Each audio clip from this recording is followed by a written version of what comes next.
1966 England അവസാനമായിട്ടൊരു world cup വിജയാകുന്ന സമയത്ത് Bobby Charlton ആയിരുന്നു player of the tournament. അദ്ദേഹം ഒരു മിഡ്ഫീൽഡർ ആയിരുന്നു. ചരിത്രം ആവർത്തിക്കുമോ എന്നതാണ് ഇനി കണ്ടറിയാനുള്ളത്. ഒരു മിഡ്ഫീൽഡർ ലോകകപ്പിൻ പുൽത്തകിടികളെ പുളകമണിയിച്ചു കൊണ്ടിരിക്കുമ്പോൾ ഗോൾ വെട്ടയിൽ 3-ാം സ്ഥാനം എന്നത് സാക്ഷാൽ ഹാരി കെയ്നുമായി പങ്കിടുന്നു. പറഞ്ഞു വരുന്നത് നോർവീജിയൻ വൈക്കിങ്സുകളെ വകയിലാക്കിയ ഒരു ജൂഡനെ പറ്റി. വെട്ടിമറ ജൂഡൻ. കളിയുടെ 36-ാം മിനിറ്റില് നോർവേയുടെ ആൻഡ്രസ് ഇംഗ്ലീഷ് നിരയുടെ വല കുലുക്കുന്നുണ്ട്.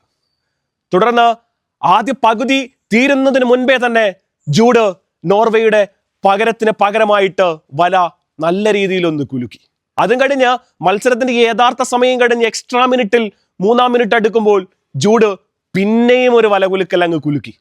ആ കുലുക്കലിൽ ആ കായിക കളിക്കളം ഇളകി മറിഞ്ഞു.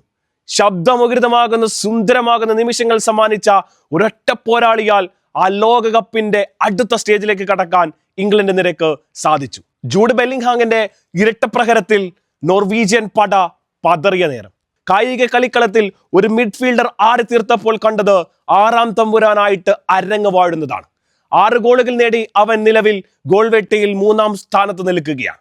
ഇനി എന്തും സംഭവിക്കാമെന്ന നിലയിൽ ആ ഒരു പോരാട്ടം കനത്താൽ ഒരു പക്ഷേ ചരിത്രം ആവർത്തിക്കുമോ വീണ്ടും?